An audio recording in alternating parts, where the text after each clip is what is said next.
కవిత గారి కొత్త పార్టీ టీఆర్ఎస్కి ఎలక్షన్ కమిషన్ బిగ్ షాక్ ఇచ్చింది. ఎలక్షన్ కమిషన్ అఫీషియల్గా నోటీస్ పంపి 15 డేస్ లోపల 3 ఆల్టర్నేటివ్ నేమ్స్ సబ్మిట్ చేయాలని చెప్పింది.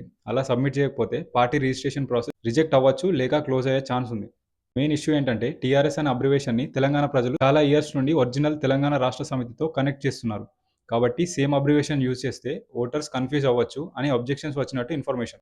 ఇక్కడ ఇంట్రెస్టింగ్ పాయింట్ ఏంటంటే కవిత టీం మాత్రం స్ట్రాంగ్గా రియాక్ట్ అవుతున్నారు. మాకు 2 అబ్జెక్షన్స్ మాత్రమే షేర్ చేశారు. వాటికి మేము ఆల్రెడీ ఎక్స్ప్లెనేషన్ ఇచ్చాం. మరి మిగతా అబ్జెక్షన్స్ డీటెయిల్స్ ఇవ్వకుండా ఎందుకు ఆల్టర్నేటివ్ నేమ్స్ అడుగుతున్నారని క్వశ్చన్ చేస్తారు. అవసరమైతే లీగల్గా ఫైట్ కూడా చేస్తామని సిగ్నల్స్ ఇచ్చింది. పొలిటికల్ అనలిస్ట్ ప్రకారం ఇప్పుడు కవిత ముందు 2 ఆప్షన్స్ ఉన్నాయి. ఒకటి ఎలక్షన్ కమిషన్ కూడా కొత్త పార్టీ నేమ్ సబ్మిట్ చేయడం, లేదా కోర్టుకు వెళ్ళి టీఆర్ఎస్ నేమ్ కోసం లీగల్గా బ్యాటిల్ ఫైట్ చేయడం. ఒకవేళ టీఆర్ఎస్ నేమ్ వాడలేకపోతే బిగ్గెస్ట్ ఛాలెంజ్ బ్రాండింగ్. ఎందుకంటే తెలంగాణలో టీఆర్ఎస్ అనే నేమ్కి ఆల్రెడీ స్ట్రాంగ్ ఎమోషనల్ కనెక్షన్ ఉంది. కొత్త నేమ్తో ఆ ఐడెంటిటీ బిల్డ్ చేయడం ఈజీ కాదు. ఫైనల్గా చెప్పాలంటే ఇది ఫైనల్ రిజెక్షన్ కాదు.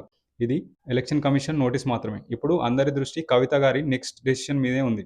ఆమె కొత్త నేమ్ సబ్మిట్ చేస్తారా లేదా కోర్టుకి వెళ్తారా? రాబోయే రోజుల్లో తెలంగాణ పాలిటిక్స్లో ఇంకా ఇంట్రెస్టింగ్ డెవలప్మెంట్స్ చూడొచ్చు.